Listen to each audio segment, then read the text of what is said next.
দৈনিক নতুন খবর ফেসবুক পেজ থেকে আপনাদের শুভেচ্ছা ও স্বাগতম জানাই।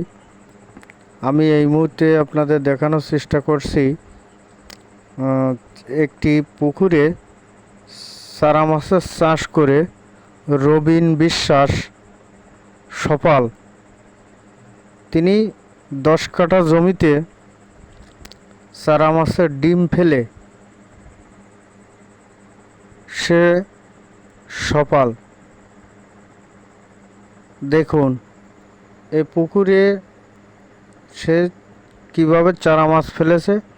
এখন সেই চারা মাছ, ছোট ছোট চারা মাছ, রুই, মৃগেল, কাতলা, এই চারা মাছ সে ক্রেতাদের কাছে বিক্রয় করছে। ক্রেতারা এই ছোট ছোট চারা মাছ নিয়ে